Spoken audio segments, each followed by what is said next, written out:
ये बड़ा सवाल है, क्योंकि यहां पर कार्यशैली को लेकर सवाल खड़े किए जा रहे हैं, लापरवाही को लेकर सवाल खड़े किए जा रहे हैं।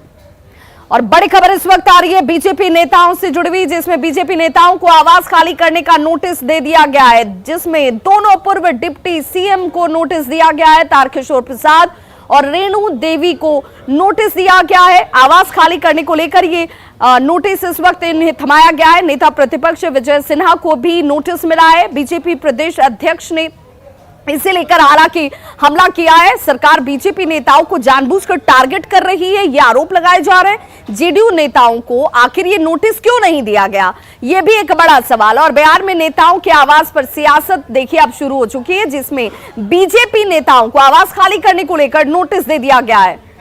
और संवाददाता रवि नारायण हमारे साथ इस वक्त ज्यादा जानकारी के साथ फोन लाइन पर जुड़ गए हैं पटना से। रवि, अब इस विषय को लेकर के भी सियासत गरमाती हुई आने वाले वक्त में नजर आएगी? जी बिल्कुल, देखिए सरकार बदलने के बाद जो पद है वो खाली हुए हैं और बीजेपी का आरोप है। और प्रदेश अध्यक्ष संजय जायसवाल ने बड़ा आरोप लगाया है। उनका कहना है कि जो दोनों उप मुख्यमंत्री पहले रहे हैं, रेणु देवी और तारकिशोर प्रसाद, और अभी जो नेता प्रतिपक्ष बने हैं विजय सिन्हा, सभी लोगों को आवास खाली कराने का नोटिस दिया गया है, जबकि जदयू के लोगों को खाली करने की बात नहीं कही गई है।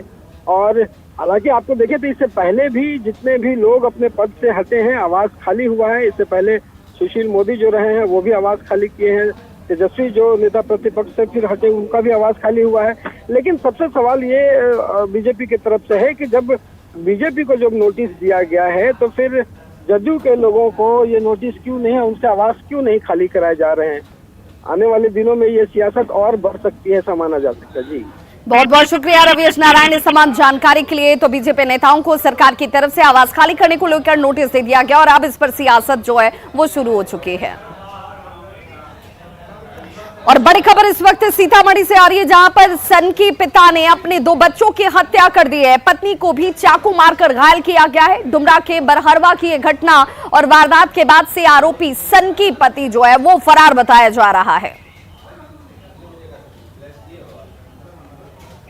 तो सनकी पति की तरफ से सीतामढ़ी में अपने 2 बच्चों की हत्या कर दी गई। वहीं इसी दौरान अपनी पत्नी को चाकू मारकर इस शख्स ने जख्मी भी कर दिया है। वारदात के बाद हालांकि यह शख्स फरार बताया जा रहा है। और तस्वीरें इस वक्त आपके टीवी स्क्रीन पर, जहां पर घटना को अंजाम दिया गया और बताया जा रहा है कि यहां पर धान के पुआल रखे गए थे, उस पुआल में भी इस शख्स ने आग लगा दी। लोगों की भीड़ इकट्ठा हो गई। हालांकि पुलिस की तरफ से अब तफ्तीश शुरू की गई है और इस शख्स की गिरफ्तारी के लिए छापेमारी भी शुरू की गई है। और बीजेपी ने बिहार में खाद की कृत्रिम कमी का आरोप लगाया है। राज्य सरकार पर संजय जायसवाल जो हैं वो नाराजगी जाहिर करते नजर आए, बरसते हुए नजर आए। बिहार सरकार पर कम उठाव का आरोप जो है वो संजय जायसवाल की तरफ से लगाया जा रहा है। बिहार के लिए खाद की कोई कमी नहीं है। बीजेपी का तर्क ये है कि जानबूझकर ये कृत्रिम कमी पैदा की जा रही है, उठाव खाद का कम किया जा रहा है और आरोप केंद्र के ऊपर लगाए जा रहे हैं। बिहार के कृषि मंत्री पर बयानबाजी के आरोप भी लगाए गए हैं। बिहार में जब भी उर्वरक का सीजन आता है तब जानबूझ के उर्वरक की एक तरह से आर्टिफिशियल किल्लत पैदा की जाती है।